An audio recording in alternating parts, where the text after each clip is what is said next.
Hello everyone! In this video, I'll show you how to track flight prices using Google Flights. First, visit the Google Flights website and enter your travel details like departure city, destination, and travel dates.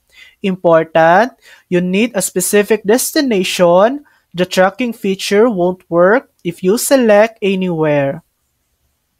Next, click Search, and you'll see a list of available flights with their current prices. If the prices look too high or you're not ready to book, look for the Track Prices option. Toggle it on, and Google will send you email alerts whenever the price for that route changes.